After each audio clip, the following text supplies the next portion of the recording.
This Kalakand recipe is just perfect for make ahead homemade sweet. This is easy to make by using simple ingredients for this festive season. Namaskar, I'm Shyamali Sinha. Welcome to Foodie. In this bowl, I have homemade chana. I like to use homemade chana because 1, it is fresh and 2, it's cheap.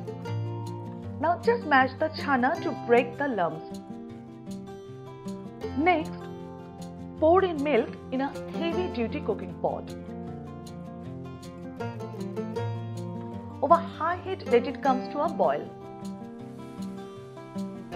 Then over medium heat, simmer for 10 to 12 minutes and occasionally stir it.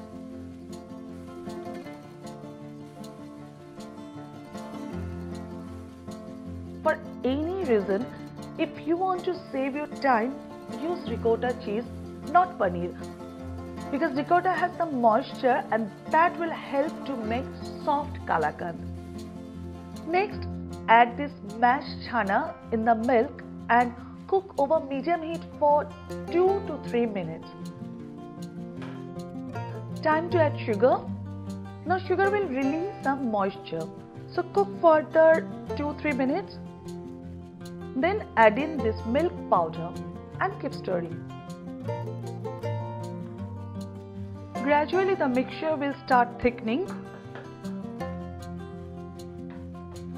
When you see that there is no liquid releasing from the mixture, sprinkle some cardamom powder and cook for a minute. But don't make it dry, else your kalakand will lose the moisture and it won't be juicy. And nobody likes dry, hard kalakand. Turn off the heat, take a plate or baking tray, apply some ghee. Then transfer this kalakand to the tray.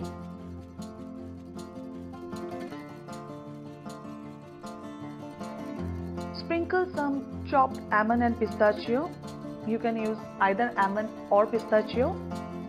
And give a gentle pressure with the back of a spoon.